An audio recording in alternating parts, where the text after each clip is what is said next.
Hey, Instagram. Hope you are doing gloriously today. And it's good old StaceyQuinn. So you guys, from my stroke of hope, everybody to tune in. This is going to be a glorious interview. It is a glorious day. Just finishing up my taxes, which is always fun. And hopefully I know we'll get Stacey on here. I know she's very excited about her interview today. I hope everybody.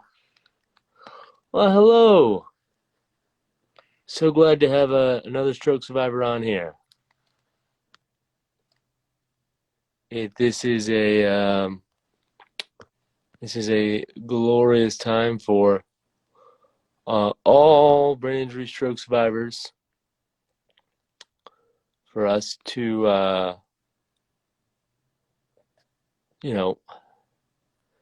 sort of hear, learn from each other, hear each other's stories, get comfort from each other. Get to know each other. This is to hear sort of like the thing of that us sort of all going through the same things together. So glad to have you on.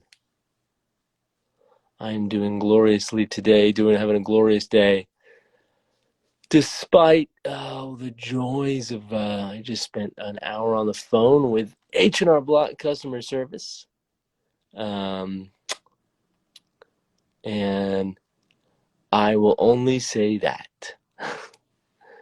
But trying to be grateful, trying to live in a place of joy. Hoping for us that we can get I may have to text Stacey here in a second. I know that she was very excited. Oh, thank you, hearts. I know she was very excited to join and very excited for this interview. I just messaged with her a moment ago.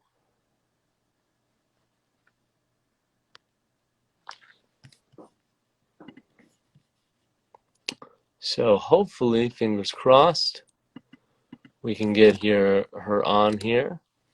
I know that we will. I have no doubt that we will. I'm assuming that there's just some technical difficulties, as there always are.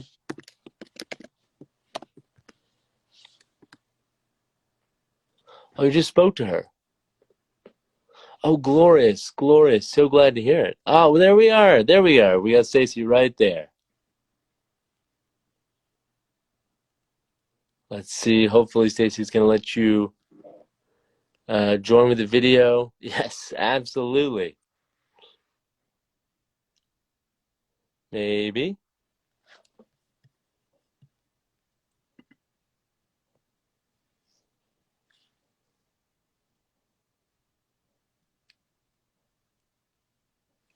I just saw. All right.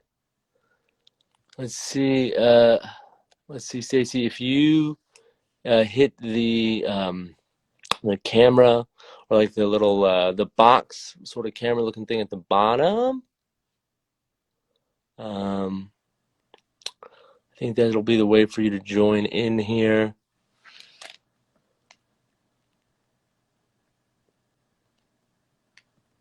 Or you should.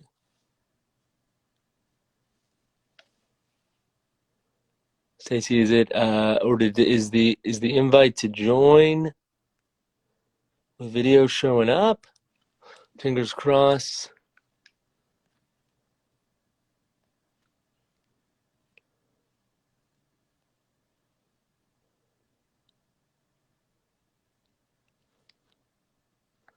Stacey. Okay, so what do you have on your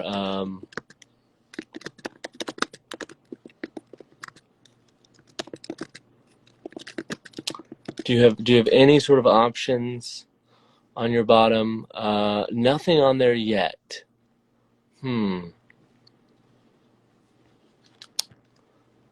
because we got you on here. So let's see. Do you have any sort of options at the bottom of your screen? Nothing at the bottom of your screen there?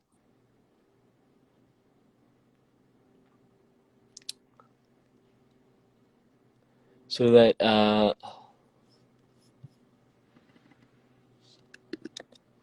I'm so sorry, this isn't,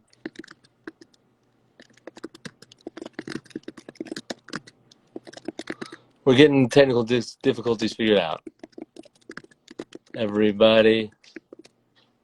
All right. Because I guess I've never had it where somebody, okay, so if you go to the comment section, no, I got you for you. If you go to the comment section, you should see a request to go live. If you click on comments, do you see that? Stacy? So if you click on those, like the three little dots, maybe, fingers crossed.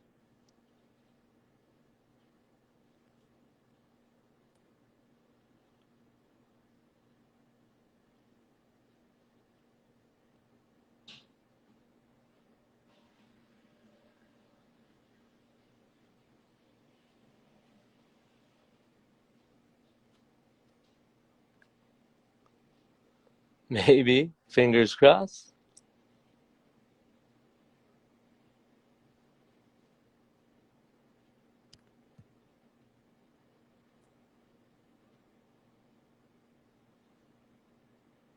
Hold on, we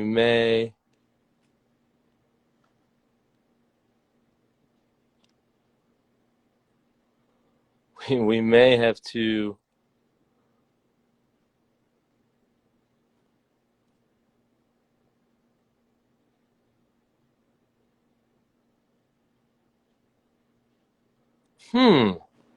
So it may be the app itself.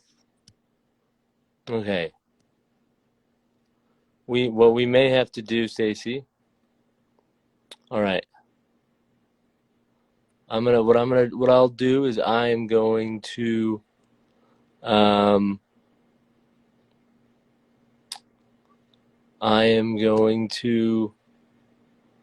try this again. Okay. So what I'm going to do is I'll start this live again, everybody. So sorry. I'm going to start this live again, and then fingers crossed. Wait, what? It is?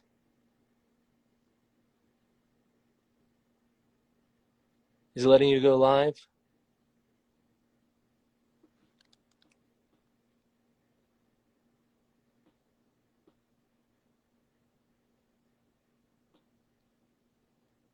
Okay, it's working.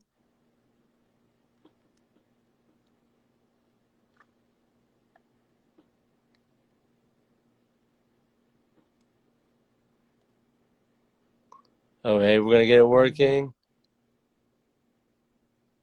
Wait.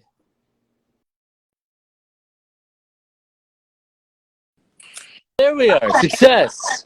So it's on my phone, so can you hear me? Everything okay? Yes, we hear you. All right, then we're in business. I'm sorry about that. I don't know why it wasn't working on the computer. Yeah, I was like, this is a first. Okay, I've normally just invite and then we're good to go. And so I was like, all right, how do we do this another way? But I'm glad we got you. We're in business. So it's so great to talk to you, Will. Thank you for your patience with our technical difficulty there. Of course, absolutely. Absolutely. Where are we getting you from? I am in northern New Jersey, about 20 minutes away from New York City. Okay, so now question, how is life there? Has spring sprung in New Jersey yet? Or is that a ways off?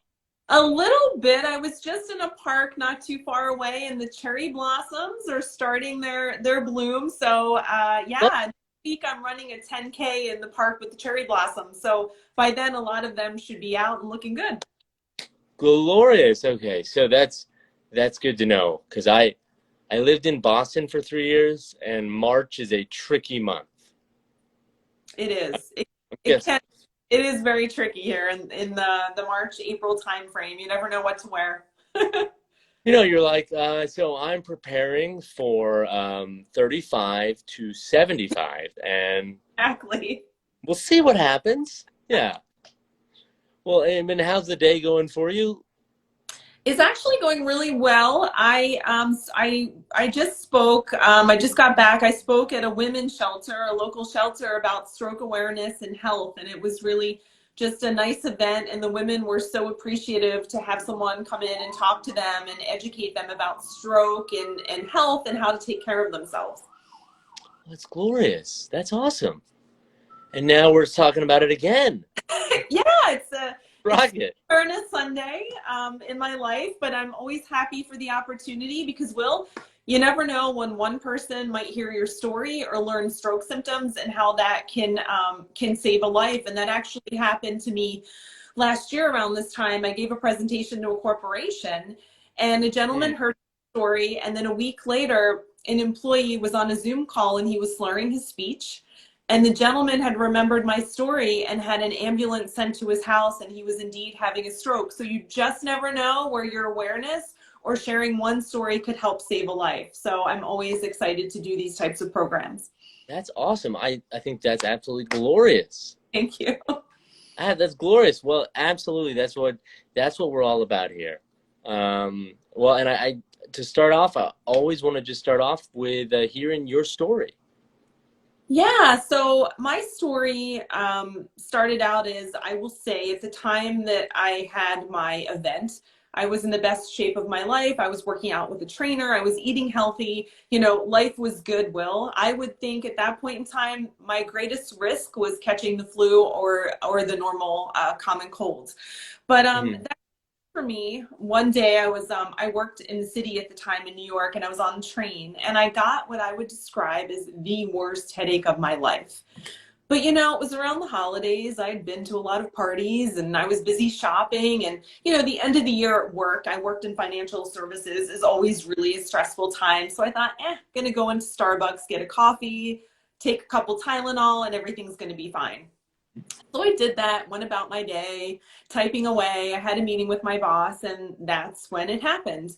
I did not put a sentence together. I knew what I wanted to say here, and I remember it. Jill is working on the project. It would come out here, which is a very surreal experience because I thought to myself, I was like, well, this is kind of weird. But as soon as it happened, my speech went back to normal. And my boss was like, you're okay? And I said, yeah, just have this headache. I'm stressed out. Mhm. That happened again. Slurred my speech, but then again, everything went back to normal, and I just went about my day in the meeting. I did tell my mom what happened afterwards because I was freaked out. I mean, how many Mhm. times do you not construct a sentence in your life except when you're a child? And she was like, "You're having a stroke. You need to go to the ER." Now, if you knew my mother, she's a bit crazy. I thought, oh, she's overreacting, Yeah. whatever. But I told her I was going to go to urgent care that night because I still have the headache. And I went to urgent care after I got off the train, and the doctor's like, you're fine, you're stressed out, you have a migraine, here are some pills. Okay, take the pills. Couple more days pass, and I'm like, ugh, now my ear is killing me, and I have the headache. Go back to the same urgent care facility. Was treated by a woman who said, you have an ear infection. Pop the eardrops in. Now we're at like 9 days, 10 days into this experience. And I was like, I thought my head was going to explode. And honestly, I just wanted to die at that point. So Mhm. I Googled a neurologist, and I found this man down the street from the office. And I thought, I'm going to go talk to this doctor. Maybe he can see what's going on. And honestly, this is like, the office really wasn't what I expected. And I was like, maybe I should leave. Which thank God I didn't. And I saw the doctor, and he looked at me and he's like, I think you're fine. But he asked to see my driver's license. And I was like, is he going to take my license? What's going Mhm. on? And I guess he noticed something different with one of my eyes and said, I'm going to send you for a scan of your brain and your neck. And I said, well, I'm really busy. I have training. I got to do my job. Like, I really don't have time for this. And he was like, no, you're going to go within the next 24 hours. So I didn't go that night. I went to my trainer, lifting weights, doing all of that. And then I went the next day. to get the test. And I went and had the test, the scans, and then it was probably within hours of that, I get a call from the neurologist, which, you know, when they call you that fast, something isn't good. Because I Mm. had an appointment, I was like, okay, so I'm either going to have you know, brain cancer. Like I had diagnosed myself with everything. Mm. Yeah, Kind yeah. of like what I did at the office that day, Googling stroke symptoms. And, you know, I only got pictures of older men and Mm. diagnosis of a migraine. So the doctor tells me, he's like, you are in danger of having a catastrophic stroke. You need to go to the ER now. And it's still in my head. I was like, I just kind of didn't know what to do. And you know, I packed a bag thinking, and I packed a bag with my computer thinking it was going to be gone a while so I could keep doing my work. That's how crazy I was. And then when I did get to the ER, there were people waiting for me, and I had learned I had had a carotid artery dissection. And what this it is one of the main highways that delivers blood from your heart to your brain. Mm. And mine was blocked by 90%. It's kind of like a bad highway, you know, jam. And I still don't know really why it happened. You know, I happen to be one of the statistics that a lot of people read about. You know, 3 in 100,000 people have this happen to them, and I was one of them. However, my father, which we all forgot at the time, he did have a carotid artery dissection when he was younger. So could have maybe been hereditary, but quite honestly, there's not enough research on carotid artery dissection to know. And that's unfortunate because a lot more people are having these carotid artery dissections, and we're not really sure why they are having them when they're not from a traumatic injury. Yeah. And so, I'll just say this: I'm seeing this pop up. I don't know if this is for you, Stacey. This is for me. I love everybody commenting. You're glorious and wonderful. I cannot read them and do this, so I just want to always put that out there. Okay. You know, because people post these comments, and I'm like, "You're great, you're awesome," but I can't. Brain injury. I can't read them and talk to you. That's okay. Well, I'm glad that I hope people find some of this helpful. And I mean, it took me a while, Will. I think it probably took me about a year to wanna share my story and Mhm. advocate for this, because at first you think people are going to think there's something wrong with you, and like, am I going to be able to get a job if people know about this? If I put it on LinkedIn, what are people going to think of me? But I felt like I was so lucky and had such a great outcome that I have to share my story and advocate for others. Because in fact, there was an article that just came out on today on today.com about a common behavior of doctors dismissing symptoms, especially in young women. You know, and that's what happened to me. And in hindsight, when I think about it, the guy at urgent care, that doctor, what was he thinking? I mean, I didn't know enough at the time. I wasn't educated, but I came in with a sudden severe headache, slurred speech. My eye was blurry. Like, why was he not calling an ambulance to take me? I mean, I know now what I would have done, but unfortunately, I wasn't educated, because when I Googled stroke, I saw older men with gray hair, not someone that looked like me. And maybe that's what the doctor there thought.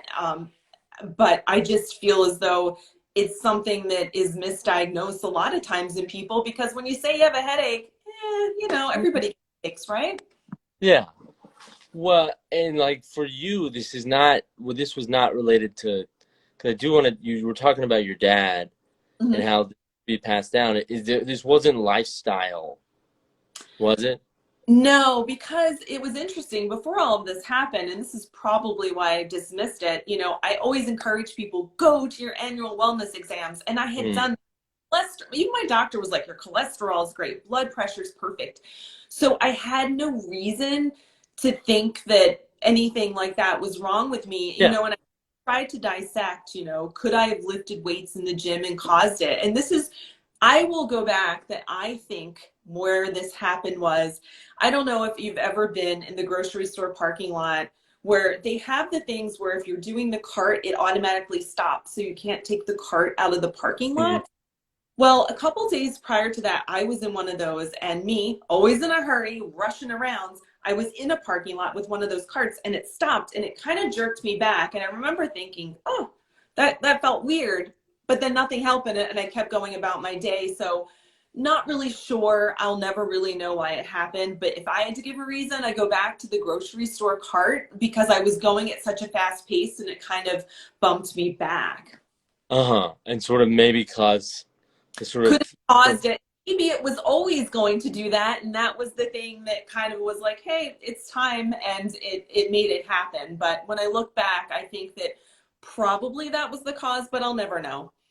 well, but I think this is important because I think a lot of times, um, that's what doctors do is they go, either you look like you could have a stroke, Yeah.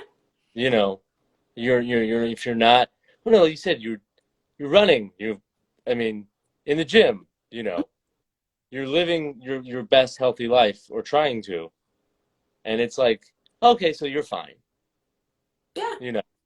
Absolutely. And I think, one point I always like to make, Will, is thank God I did live that healthy lifestyle and exercise because my outcome probably wouldn't have been as good because my other art, everything had to make up for what was going on in this bad artery. And what I also learned is really interesting. Everybody has a circle of Willis. And the circle of Willis is kind of your backup system to your brain. And about 20 to 23% of people have a fully functioning circle of Willis. And thank God I did. And then it was like, oh, okay. But had I had high cholesterol, had I had other issues, that might not have been the case. So Yeah. presented at places and people are like, well, if that's going to happen to you, you might as well just eat burgers and fries and do.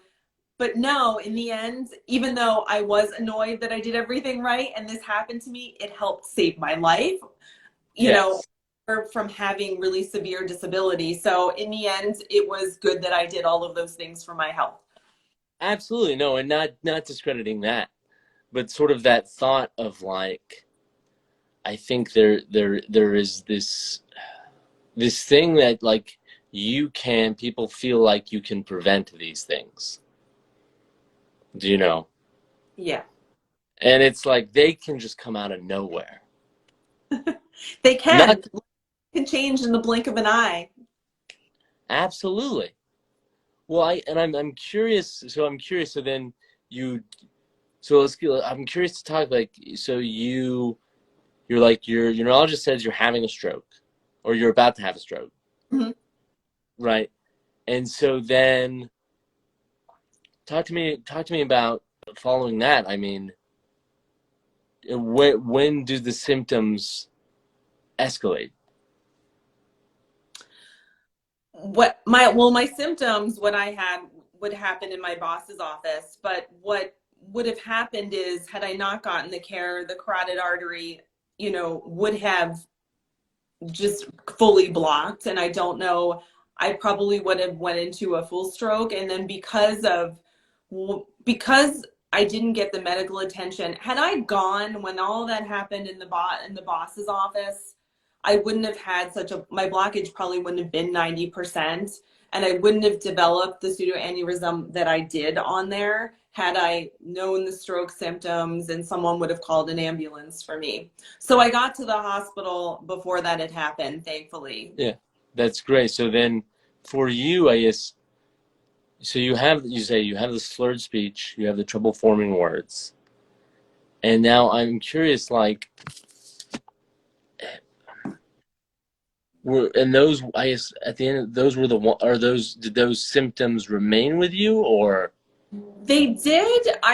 The headache remained, but as the days went on, things got worse. Like the headache intensified, and then I was having vision problems in one of my eyes, and Mm, I actually was going to a neuro ophthalmologist because I didn't understand why suddenly like my vision in the eye had changed. Like it was blurry, and then sometimes I'd be sitting here and I'd see like these so, light things happen. And in hindsight, if I look back, like when I looked in the mirror at myself, it's funny. Everybody knows their bodies the best. And I don't know why, and I call it being the CEO of your own health, why I mhm. didn't put all of this together and say, girl, you need to get to the ER. Because even looking in the mirror, like I had this lightning bolt in one of my eyes that wasn't there. That must have been one of the blood vessels that had popped.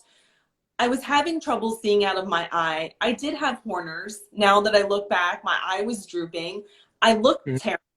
Like, why was I thinking that I didn't need to get myself the care? And I just don't know if it's that we all think this can't happen to us. Things like this don't happen to us. And that we kind of just think, yeah, it's going to get better. And we in society blame everything on stress. Like, oh, we're stressed Yeah. out, symptom of stress. And that's what I mean, and that's what doctors do as well. I think, oh, it's a symptom of stress. Yeah, but when someone says you have the worst headache of your life and your head's going to explode, that's not the stress, the type of headache you get where you take 2 Tylenol and lay down. That's a no, that's a like please come to the hospital headache. Yeah, or and I am all about this. In fact, I my students probably find me annoying because they'll always be throwing stuff at me like I'm so tired or I'm, throwing some medical symptoms at me. I can't sleep. I hear that one a lot. And I'm like, go to the doctor, please. Because I was like, I was tired all the time in grad school and I thought, I'm just not sleeping enough. I'm just stressed. And then the doctors are like, yeah, it's probably your allergy medicine. Let's change that. And then 4 years later, I go to an urgent care and she's like, you have half a heartbeat. You should go see another doctor. And then I go to another doctor, like, yeah, you have a heart condition. And I'm like, oh, so that's what these past 4 years have been, you know? And so like, it's this whole thing of like, I definitely feel like there's so much that we just say, oh, you're stressed. Oh, you're not sleeping. Is that really like, and for you, is that what you felt for yourself? Like, Yeah, I is, mean, I had a high stress job. I commuted an hour and 20 minutes back and forth every day in the morning, in the afternoon. I overdid it a lot and pushed myself. mm, It was a lesson learned for me. I went at life like 5,000 miles an hour because I had to get everything done. I've got to do everything. And, still to this day, it's hard. It's hard to slow myself down, but I will tell you, my body reminds me now because I get headaches is an after thing for me. I will always live with. Um, and I get those headaches and it's my body now telling me you need to slow down and I try to listen to it. But I'm like 7 years out and I think as time passes, you start getting into old habits. And even lately, I found myself doing that. And, as you know, once you've had a stroke, you're more likely to have a second one. The odds are very increased. And my artery is still blocked 40%. So I'm operating not as a full. So I have to remember this for myself. But I've noticed now that 7 years have passed, I'm getting back into old habits that could probably land me in the hospital. So as of lately, I've really had to come to grips with this and be like, I can't go at the pace I used to and I have to slow down. And some people watching this are probably going to say she still hasn't. But I'm really trying to be better mm-hmm. about that lately. And I think even for people that haven't had a stroke, it's such an important message, like to listen to your body. You need to rest. You need to sleep. We can't all keep going and going and going because that's unfortunately things happen. Oh, absolutely. And I think it's hard because I feel like we live in a world that doesn't value that, you know? I would agree. I would agree. And unless people have gone through something like this, they also don't quite understand. Um, and that's one thing I learned after all of this happened to me because you get home, you you look the same, really. No one can see that I'm having, like, when I got out of the hospital, I wish I had to hold up. There's a great illustration of after people have carotid artery dissections, what they feel. And there's so many things that you feel, but you look yourself. So people dismiss you that you're fine, but you're not fine. Um, you have a lot going on. And also, I think after you go through something like that, there is like the mental wellness and health that's a problem because I was told that I'm lucky I didn't die, that I had an angel on my shoulder. And so you start thinking, why am I here? What's Mm-hmm. my this? Is my job meaningful? You know, I went through like so much, and then, you know, I started to have to see a therapist to really talk through like, okay, I almost died. How am I going to process this, and how am I going to move forward? And how am I not going to be afraid that when I go to bed at night that I'm not going to wake up, that I've had a stroke? It's just, there's so much that goes on. And one of my messages to people is you always need to be kind to people, because you have no idea what's going on in here. I may look fine, but inside I may not be. So I found that to be interesting, that people just thought, oh, you're fine.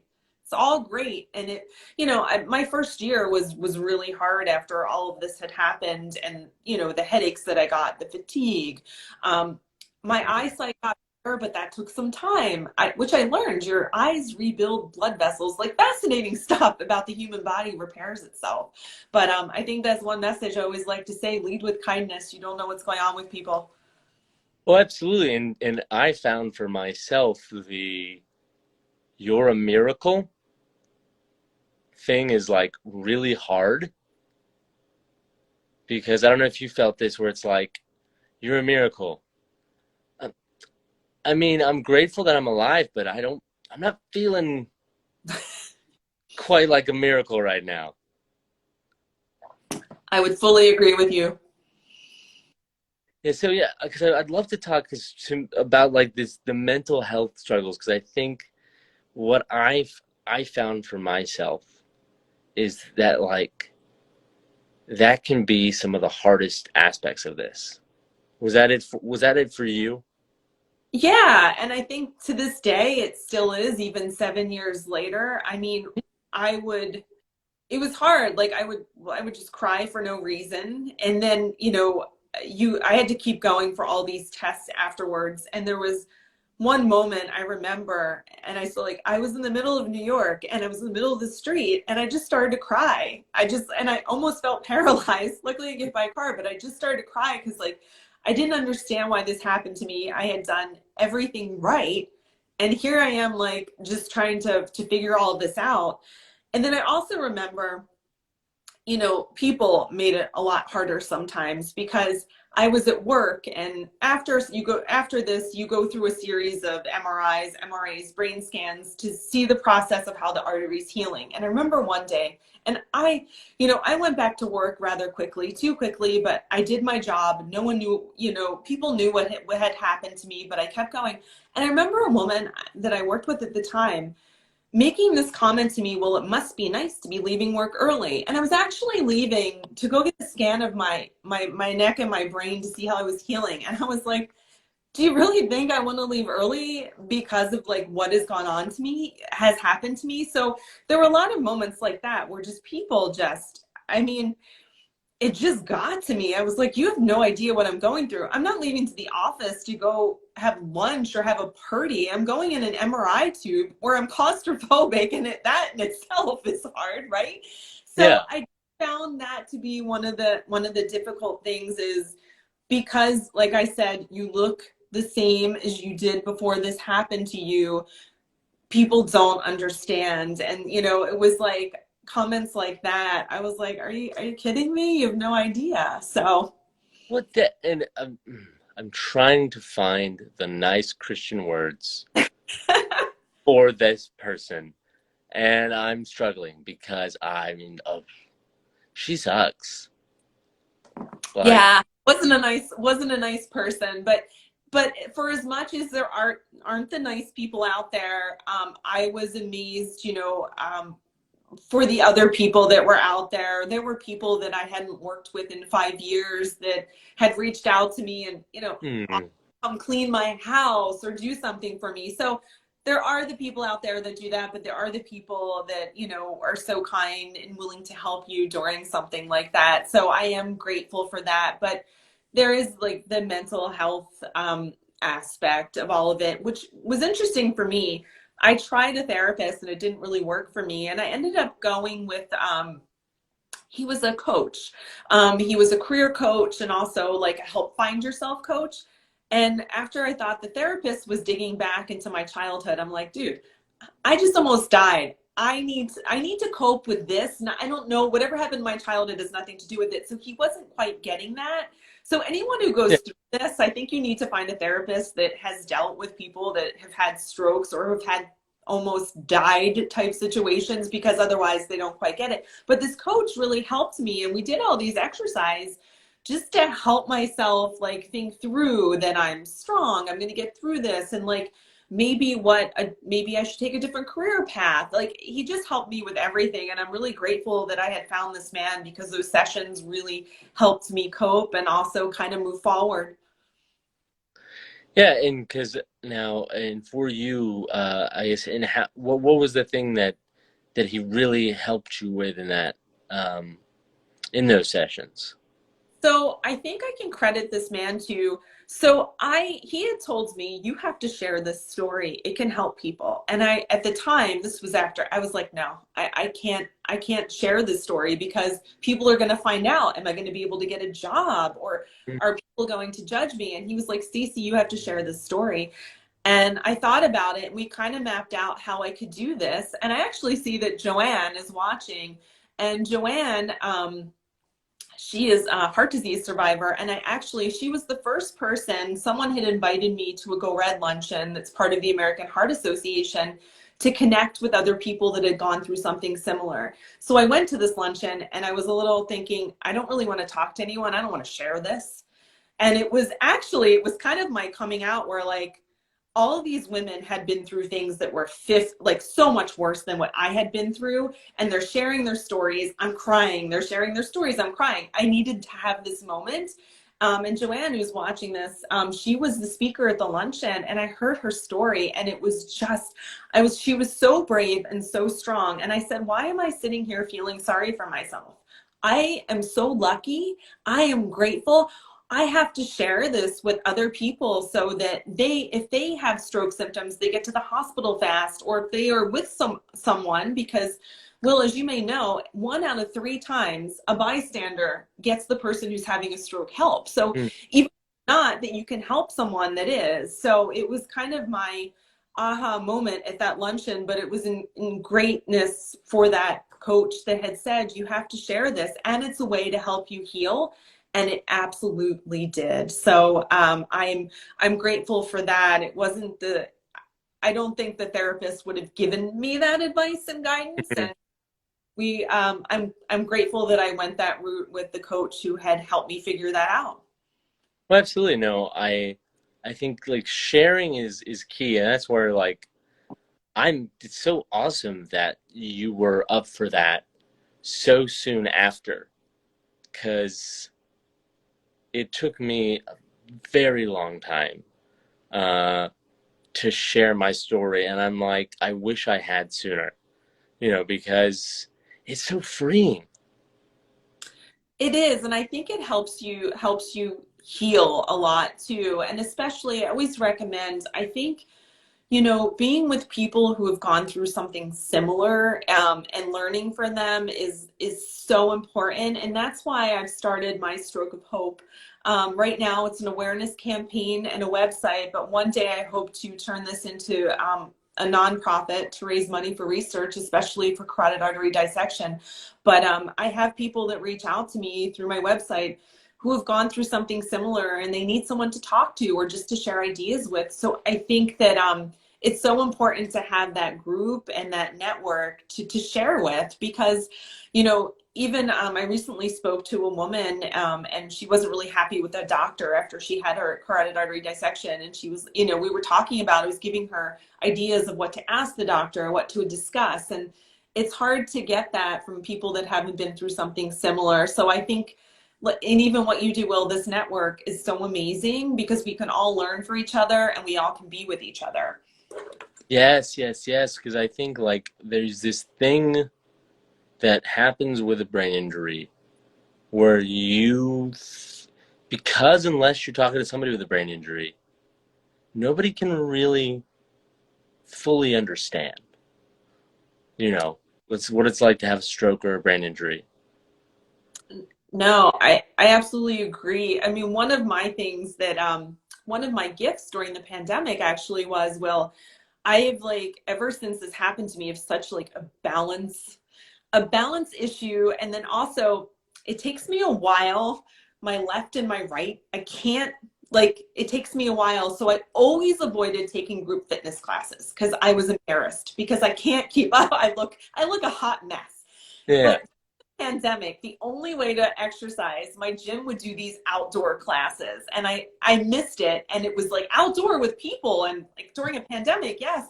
So I forced myself to go to these classes, and I actually would tell the instructor to start, listen, it takes me a while to catch on.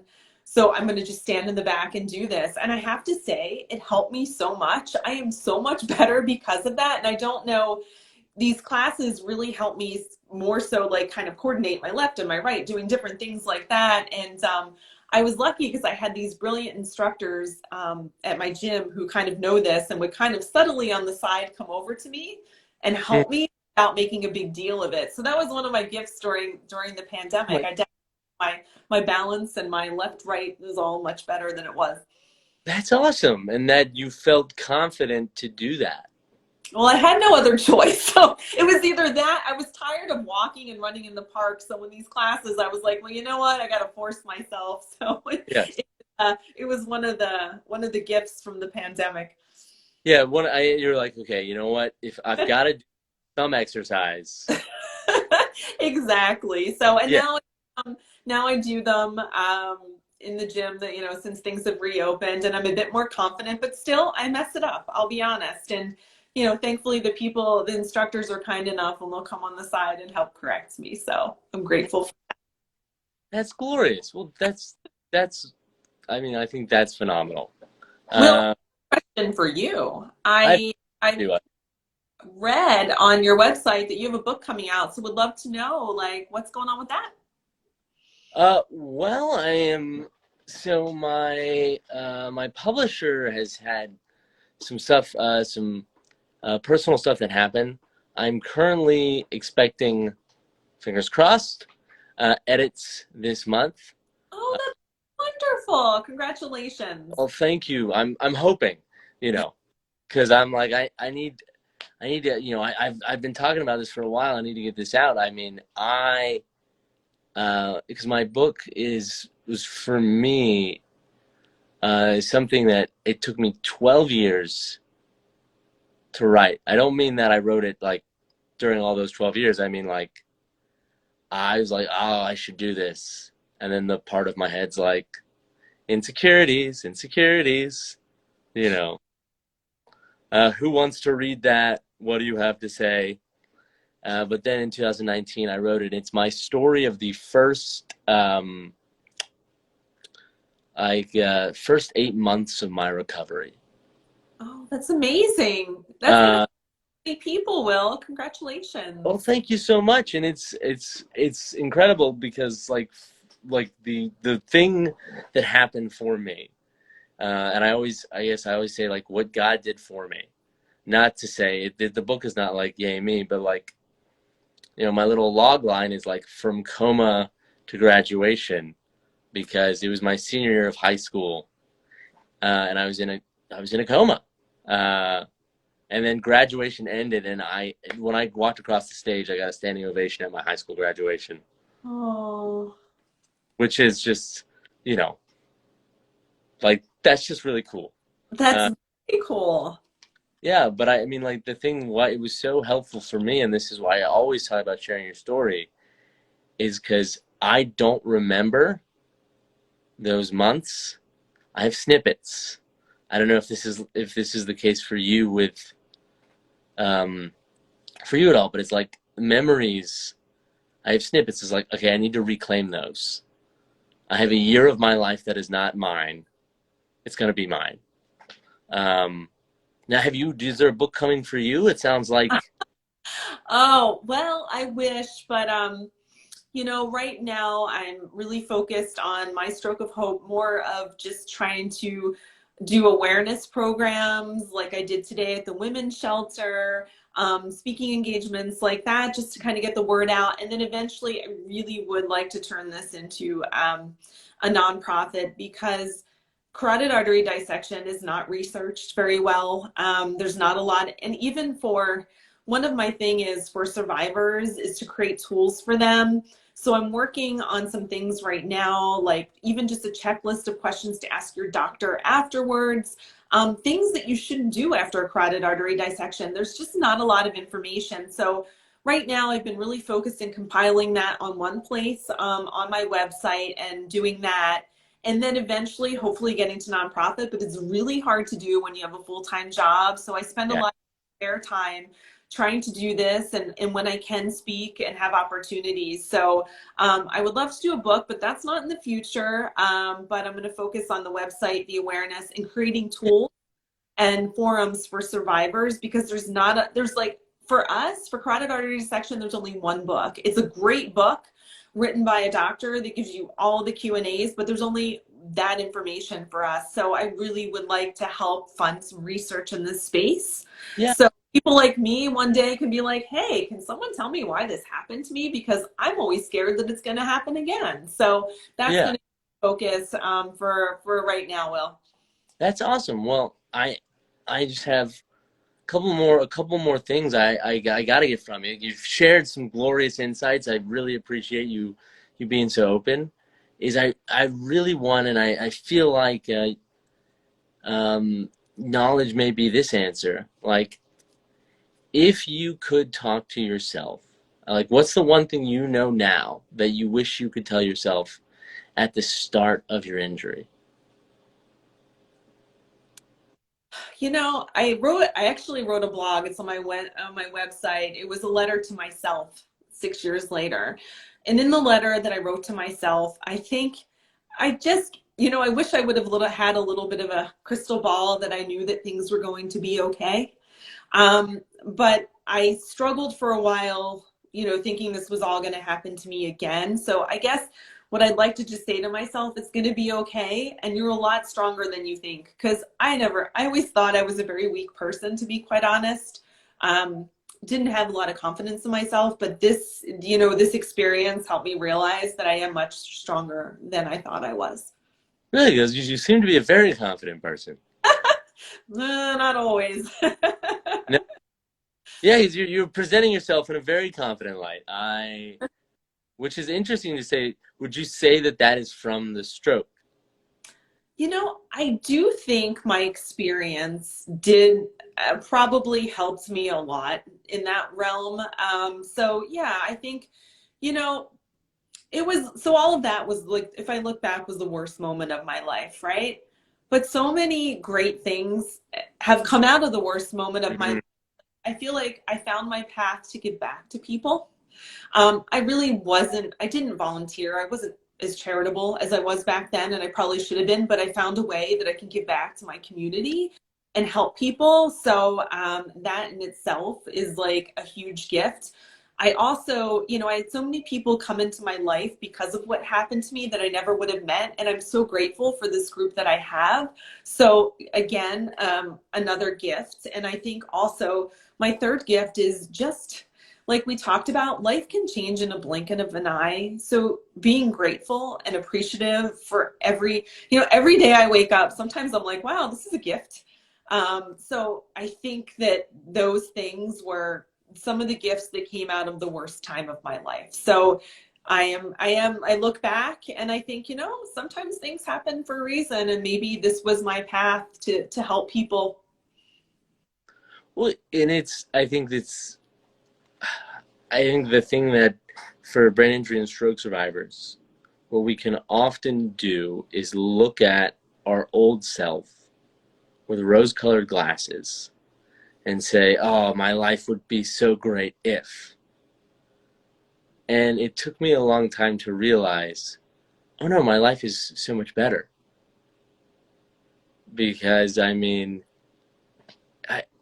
to be able to now, I think for you, and this is the case, is purpose and meaning and having an impact in the lives of others, which in your own words, you say that was not the case before.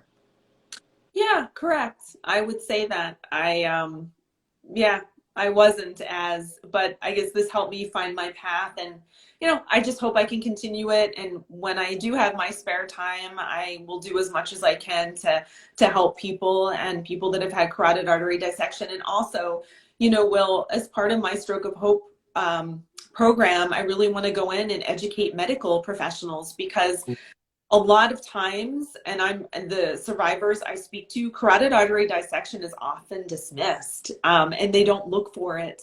Mm. Because it presents with a sudden severe headache that's often misdiagnosed. So I'm hoping, to start local with maybe some hospitals and other institutions to educate their ER staff when people come in with these symptoms. It's something to look for because I think the numbers are a lot higher than they say, but again, we don't have the research. So hopefully one day I can help with that. Absolutely, absolutely. I think we are gonna get everybody. Well, no, absolutely. I mean, because this is for me like this platform is all for highlighting. That's why I message you. Is you're doing glorious things and Thank you. trying. Absolutely, of course. Is like giving this platform to survivors to say, hey, let's get your message out. Well, I so appreciate it, Will, and what you do. And when your book is ready, I'm going to help you promote that. And I can't wait to read it because you have an amazing story to tell. Well, thank you very much. I really appreciate that. I mean, I have felt so eh, incredibly blessed and like humbled. And and this is to the point about purpose is when you help somebody else feel comfortable with who they are, I'm done. Like that's it. And to be able to do that is a blessing. And so I think for you, what like you're offering is awareness about yes, carotid arteries, but it's this showing people who have had this like they can reach to your heights, right? Thank you. Yeah, I mean, I think that it's interesting. I've had a lot of survivors reach out recently just to talk about dissection because a lot of times these people that it happens to, they are like me, they're healthy, they're fit, and then you go one day from like you go one day from I went from weightlifting to running to doing everything to the next day my neurologist is like you can start back at the gym but you have to walk on the treadmill 5 minutes a day, and it's like so for survivors it's like you go from a thriving life to all of a sudden you're like I've got to manage this because if you don't the consequences are bad. You can't go over that. So I hope in some ways it does give them some hope that you'll get back to where you were, but you got to take your time doing it. Absolutely. Patience. Exactly. Well, I'm sure for you it was like, let's get at this. Let's go. Like, Yeah, annoyed. It made me mad. I was at the gym and I'm like, but I would drive to the gym to walk on a treadmill for 5 minutes. But when something like this happens to you too, what I found was I went back to work way too fast, but you need a sense of normalcy in your life, right? I needed to go back to, I'm used to doing my job. I go to the gym every day. So if I can yeah, only go for 5 minutes, I'm going to do it because everybody needs a sense of normalcy. you're just trying to find your footing. Exactly, exactly. So you do what you have to do, but I hope that in some way people know, because I know after that happened to me, I just never thought everything would be okay. So if I can talk to someone and let them know it's going to be okay, I know this just happened to you last week and it doesn't seem that way, then I feel like my job is done. No, absolutely. I think like I always think of it as, and I guess something that I found when writing my book, and I think this is where like I always tell people, share your stories, write your stories, because it's so helpful. Is like you're just searching for gravity at first. You just want to put your feet down somewhere and feel like you know what you're doing. Yes. And so like you spend so long like searching for that gravity. So for you to be able, if that the gym was that for you, it was I can walk on the treadmill. Yeah, I'll take it, right? Yeah. Well, I mean, I don't know. To drive 5 minutes, are you in the city? Oh, no. I live outside. I'm about 20 minutes from New York City. So yeah, my gym is like down the street. So yeah, it wasn't that far to drive for 5 minutes, but it was Okay. like, Hey, I was like, and there are people to see, so that's good. absolutely. Because I was about to say, if you're having to drive, I said I've not driven in New York, but it is not New York City, but it does not sound very fun. No, I never do it. You don't want to.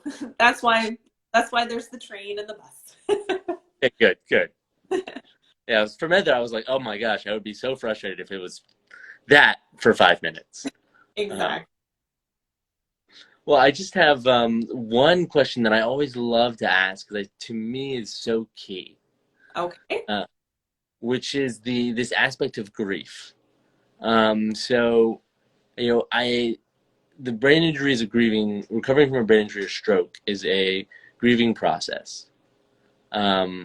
My mom once said that to me, and it took me a while to get it, but then I got it, and it really was key. Because you're grieving sort of who you were. Where are you in that process, would you say? Wow, that's a good question. Um, I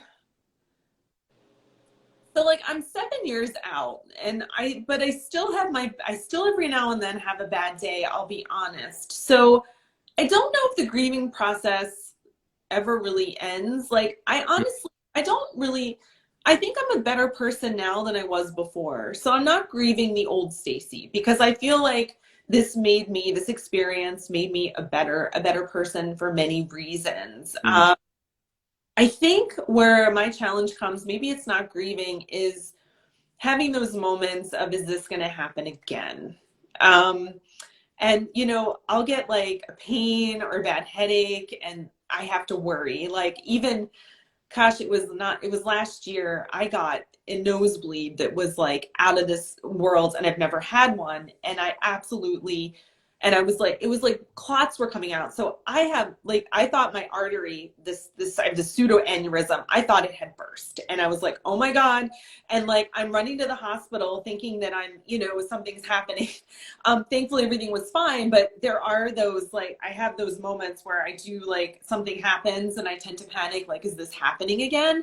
And I feel like for the rest of my life, I will just be in that realm. But even then, we talk about being the CEO of your health. I go to the ER and like the test, she wanted to run a carotid ultrasound. And I was like, you can't see the dissection there. And I told them that and they still wouldn't give me the MRI. So again, like I had to keep fighting to get the test that I need because I know my condition and I know what they need to do. So I think for anyone watching today, my message is you have to be the CEO of your own health and you've got to push the doctors for what you want.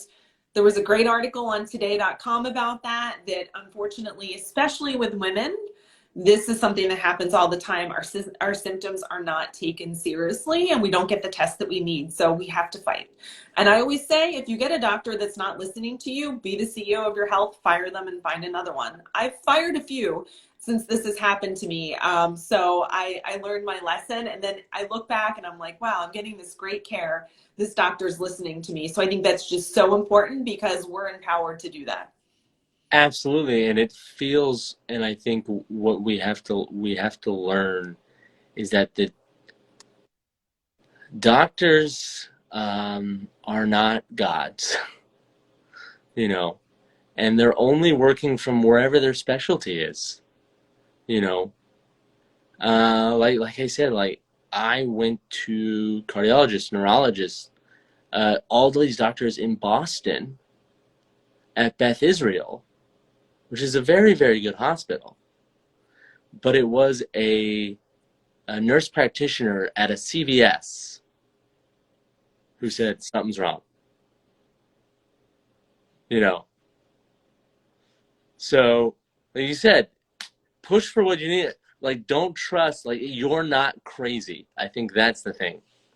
Because there's a feeling of, like, well, what's wrong with me that this isn't working? Well, they call it a medical practice for a reason. So you just have to be so aware and make sure that, The internet's a great thing, right? There's a lot of great information. Granted, you have to be careful with Dr. Google because I use Dr. Google and I misdiagnosed myself with the stroke. But I think that it is good to research if you have questions on your own and come prepared to your doctor to ask those right questions. And if you feel as though the questions aren't getting, answered appropriately, then you need to get a new doctor. Mm-hmm. I mean, because even the specialists, I see Patty's on here. She's one of my survivor sisters, and she said it was her GP who figured out it was her heart that was a problem, not the cardiologist. So again, even when we go to specialists, they don't always know everything. So you've got to be prepared, ask the questions, do your homework. It's something that I just wish I would have known back then, but I didn't, because I didn't think something like that could happen to me. So the more of us that can be the CEO of our health and ask those questions, the better off that we'll be. Absolutely, and the more we can get that information out. Exactly, exactly. So that's part of my thing too, sharing the story. Absolutely. Well, and I want to roll out the red carpet for you, but first I want to know if there's any final thoughts or questions or I guess feelings that you didn't sort of. No, I think, thank you, Will. You're a great interviewer. I think that we covered everything. I just think my message to hone in is making sure people know stroke symptoms. And also being the CEO of your own health, you know your body better than anyone. If something doesn't feel right, make sure you get it checked. And if you're not satisfied with the answers, there's always another doctor that you can call. That's awesome. I love that's glorious, and I think everybody absolutely make sure to do that. And I think that is incredibly important for brain injury stroke survivors, especially when you're in a place where you feel dependent on others to take control. I think absolutely. Absolutely. Well, let us roll out the red carpet. Stacey, what do you got going on? How can we follow you? How can we support you? Sure. So my website is mystrokeofhope.com. My Stroke of Hope is on Instagram. We are on Twitter. We will be launching a Facebook support page this spring with some other things to come. I'm also on TikTok, although I haven't done a TikTok in a while. It's really hard to keep up with all these channels. But I'm creating a plan and there'll be more to come. So, and if you have any questions, anything I didn't cover, there's a way to contact me through my website. You can send an inquiry, or it's Stacey@myhopeofstroke.com. You could send an email there or message me through Instagram. Happy to talk to anyone. Or if there are any carotid artery dissection survivors out there who there's information or tools that you'd like to have, let me know. And it's definitely something that I can add to my list for what I want to do to help people. Absolutely. Everybody go ahead and go and follow Stacey. My Stroke of Hope, go ahead, go be following her, be visiting her website. And Stacey, thank you for a glorious interview. Very much appreciate it. Well, thank you for having me. I really appreciate it, Will. I wish you all the best, and I will be in line to buy that book. That's what I'm talking about. That's what I'm talking about. Thank you, Stacey. Well, Thank you. Thank you. absolutely. Thank you, and you have a glorious day. You too. Bye, everyone. Thank you. Bye. Well, glorious interview there, glorious time. I hope everyone has a glorious day. Make sure to follow Stacey, and we will see everyone back here next week.